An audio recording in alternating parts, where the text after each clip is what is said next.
Hola a todos, todas y todes. Me da mucho gusto volver a saludarles. El día de hoy les voy a platicar sobre la primera mujer congresista, Hermila Galindo. Ella vivió entre 1886 y 1954. La sociedad del siglo XIX fue la que le aconteció a Hermila Galindo para militar políticamente. Era un mundo en donde las mujeres no podíamos participar ni opinar en los asuntos políticos. Estábamos más en las labores del hogar y se dice que incluso para poder hablar en público se le debía de pedir permiso al esposo. Para lograr cambios que han contribuido a una mayor participación femenina en la sociedad, se tuvo una lucha y esfuerzo de las generaciones de mujeres que nos anteceden, quienes desafiaron las condiciones de vida de su época y actualmente niñas y mujeres podamos tener mejores oportunidades y acceso a espacios para ejercer nuestros derechos, ya que en esta sociedad del siglo XIX no era común que las mujeres escribieran o que intervinieran en asuntos públicos. Vamos a ver cómo, pese a estas condiciones, Hermila Galindo militó políticamente. Les cuento sobre el origen de su nacimiento. Ella nació en Villa de San Fernando, hoy conocida como Ciudad Lerdo, en Durango. Su madre fue Hermila Galindo y su padre Rosario Galindo. Desafortunadamente, Hermila quedó huérfana de parte de su madre a los 3 días que nació. Por ende, su papá decide adoptarla y hacerse cargo, pero su crianza fue llevada a cabo por parte de su tía Ángela Galindo, quien fue su figura maternal durante toda su vida. Y Hermila la tuvo en tanta estima que le dedicó su primer libro que escribió. Sin lugar a dudas, la vida de Hermila fue distinta a las condiciones de otras niñas y mujeres, porque ella tuvo acceso a una educación formal. La primaria la cursó entre Durango y Chihuahua, y ya cuando fue adolescente, su papá decidió inscribirla en la Escuela Industrial para Señoritas, en donde aprendió de taquigrafía, de mecanografía, de contabilidad y telegrafía. Estos conocimientos le fueron muy útiles para después su trayectoria política. Y Hermila destacaba intelectualmente. Ante ello, su papá tenía la intención de que estudiara química en Estados Unidos de América. Desafortunadamente, en este momento, su papá fallece y ya no se logró llevar a cabo el que fuera a estudiar a Estados Unidos. Y su papá les legó a ella y a sus dos medios hermanos un patrimonio. No obstante, sus hermanos decidieron excluirla y Hermila se vio en la necesidad de trabajar como maestra enseñando español, taquigrafía, mecanografía para poder solventarse económicamente ella y su tía. Les cuento sobre la sociedad del fin del porfiriato e inicios de la Revolución Mexicana. Sabemos que la sociedad estaba cansada y harta de la autoridad que estaba ejerciendo Porfirio Díaz, sobre todo la población campesina y obrera, quienes tenían sueldos muy bajos y jornadas de trabajo muy extensas y arduas, lo que propició en nuestro país una desigualdad, pobreza extrema. Y ante esto, Hermila se unió a esta población que buscaba ya tener un gobierno democrático y esta democracia que tanto luchaban es lo que permitió que ella también se incorporara a esta lucha revolucionaria. Les cuento sobre su primera intervención política de Hermila. El 21 de marzo de 1909, Hermila asistió a una reunión conmemorativa del natalicio de Benito Juárez en Torreón, a donde acudieron connotados intelectuales de la localidad, quienes expresaron su desacuerdo con Porfirio Díaz al considerar que había roto con los ideales liberales juaristas. En el evento, el abogado Francisco Martínez Ortiz emitió un discurso en el que subrayaba la libertad y el respeto al derecho, dos elementos juaristas. No obstante, este discurso le disgustó al presidente municipal de Torreón, quien prohibió que se publicara en los periódicos locales. No contó con que Hermila Galindo había taquigrafiado este discurso y cuando llegó a su casa lo transcribió para después elaborar copias y repartirlas por las calles. De esta forma demostró que era una mujer muy valiente y dispuesta a contribuir con la causa antiporfirista. Y ella mencionó que ella no cometió ningún delito, que al dar estas copias a la población únicamente hizo parte de lo que hoy conocemos y lo que era conocido en ese momento también como una libertad de expresión. Poco tiempo después en nuestro país, la efervescencia política derivó en una insurrección popular en contra de lo que miles de personas consideraban era ya una dictadura ilegítima. Francisco I. Madero, que había sido candidato presidencial en las elecciones de 1910, consideró que en ese año había ocurrido un fraude electoral y llamó al levantamiento armado para noviembre del mismo año. Ese suceso inició la Revolución Mexicana. Y Madero en 1911 quedó como un presidente triunfante.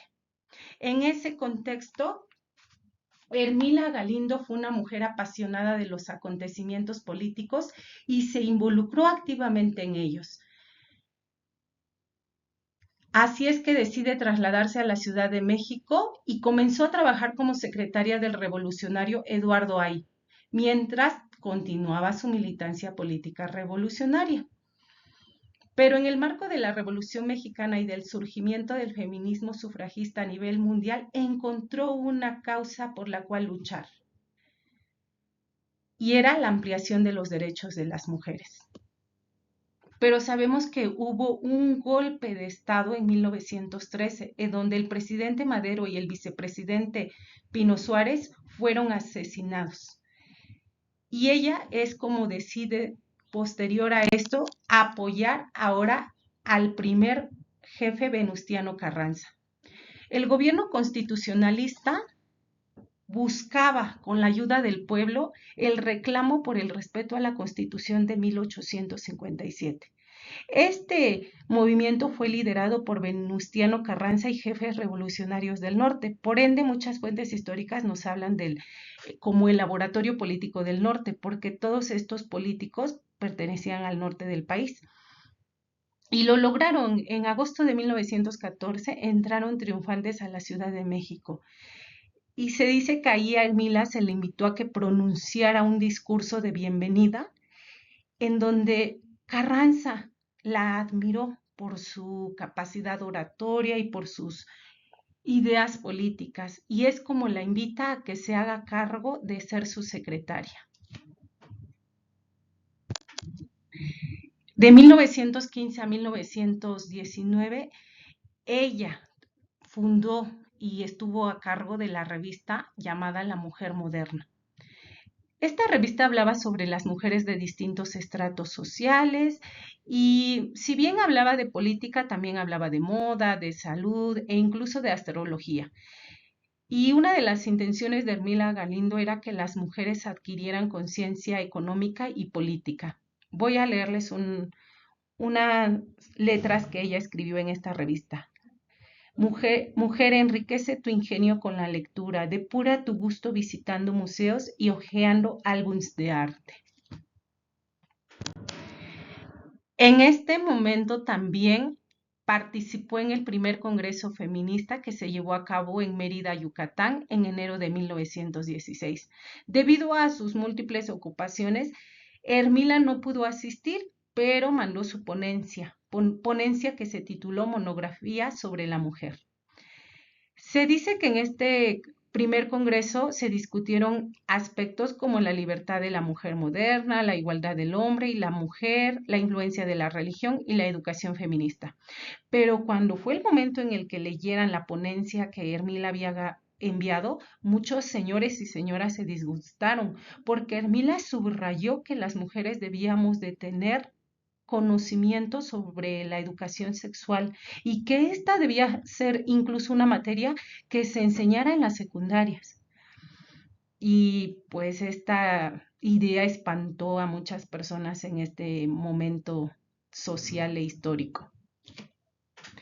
Pero es importante subrayar que Ermila todo el tiempo estuvo, si bien resaltando que se nos tenía que dar el voto, pues también luchando porque las mujeres tuviéramos acceso a la educación y al control sexual, ¿no? Recordemos que en ese momento pues ya está un feminismo latente, no solo en México, sino en otras partes del mundo.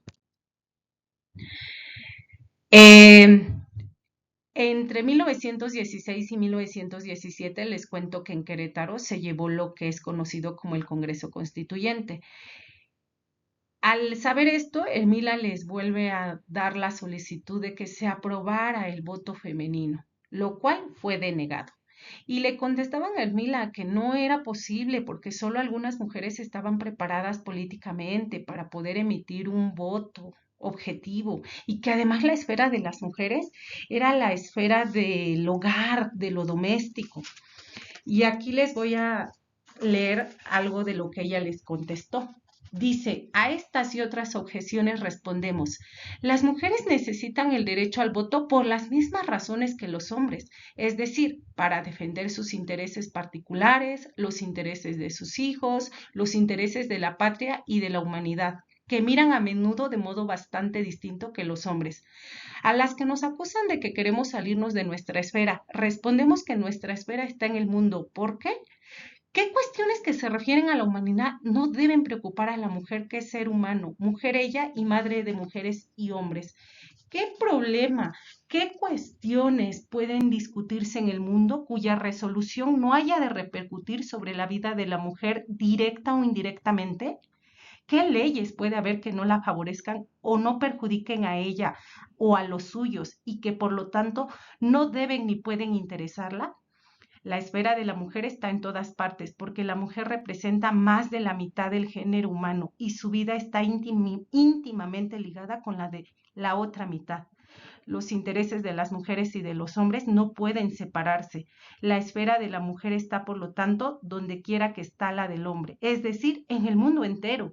Las leyes que rigen y regulan los contratos de matrimonio, los derechos de los cónyuges, la patria potestad, están hechas por hombres y son evidentemente injustas. ¿Por qué la mujer no ha de intervenir en la elaboración de las leyes que deciden de la parte más importante de su vida?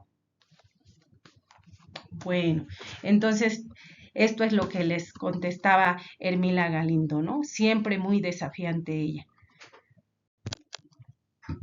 En 1920, con la muerte de Venustiano Carranza, decide retirarse de la vida y de sus actividades políticas y 2 años después Ermila contrajo matrimonio, después tuvo 2 hijas y dice que se dedicó más a su familia, aunque nunca dejó de escribir en periódicos y en revistas sobre la educación y los valores, sobre todo orientados hacia las mujeres y que necesitábamos tener estos mismos derechos que los hombres, ¿no? Pero sí se alejó de esta militancia política Ermila Galindo.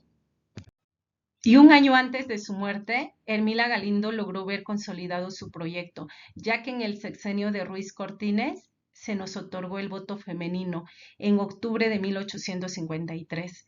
Entonces, pues qué lindo que ella logró ver aún con vida que valió la pena esta militancia política, que valió la pena tanto el reclamo que les hacía, ¿no? De que las mujeres tuviéramos derecho a votar y a ser votadas. Y bueno, eh, y me gustaría que me contaran qué aprendieron, si sabían sobre Ermila Galindo, sobre la injerencia política del reclamo al voto que tanto luchó, si también conocían a la par de toda esta lucha de la Revolución Mexicana, la injerencia que tuvo ella y muchas mujeres sufragistas en México, qué reflexión desprendieron de esta pequeña trayectoria de Ermila Galindo, que me platiquen un poco, ¿no? Si les gustó, si les agradó, si les cambió incluso su perspectiva de estos acontecimientos o este contexto histórico de México, esta etapa. Y pues nada, sin más por el momento, les deseo que tengan un excelente y bonito día y les agradezco por suscribirse y por su atención. Hasta pronto. Bye.